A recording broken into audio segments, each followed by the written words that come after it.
Започна судењето за убиството на 29-годишната Емилија Пешева од Штип, која направи ноември во близина на нејзината куќа.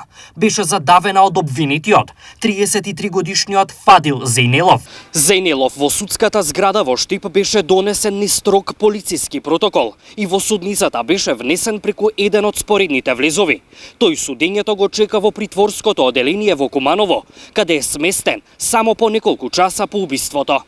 Застапникот на обвинението за Зејнелов ја побара најтешката казна, односно доживотен затвор, откако предходно тој го призна убиството, а пред судот изјави дека мотив за тоа е неверство.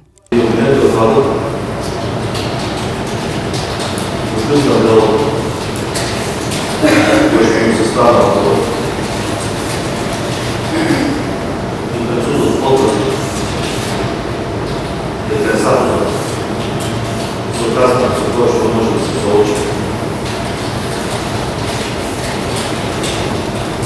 Јас како адвокат сум на должност.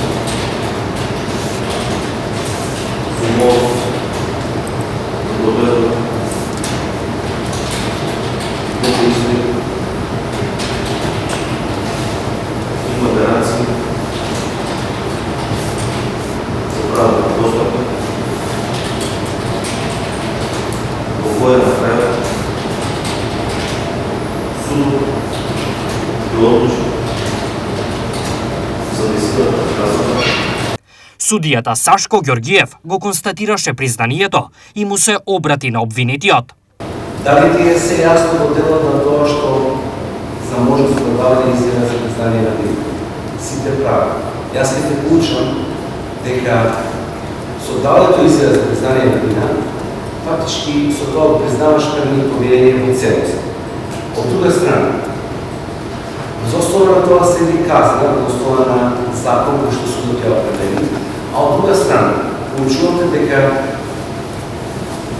дека нема да имаш можност да се жалиш односно на предната фактичка состава, во смисла на тоа дали се случило тоа како кривично дело, како било тоа кривично дело, тој дело нема да имаш можност да се жалиш на кој се случило.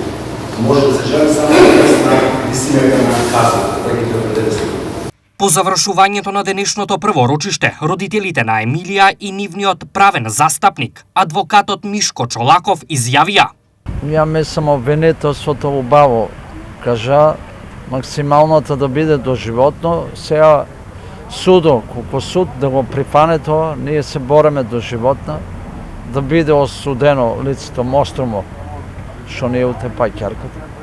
Ово ѓубре тука сега, убиецот Монстромот, шо е? Се милкува, колку ќе ми дадете? Кога ќе стане ќерка ми од гробот, тога ја он нека излегне од затвор. Спрема мене така да го суде судијата. Осомничениот ја призна вината, а ние како полномошници на оштетените, единствено што побаравме е максималната казна доживотен затвор. Оставаме на судот да донесе одлука која што во среда ќе биде објавена и ќе ја слушнеме, понатаму ќе може да дадеме било каков коментар после донесената пресуда. Во среда е предвидено второ судско рочиште, кога се очекува судот да ја донесе пресудата.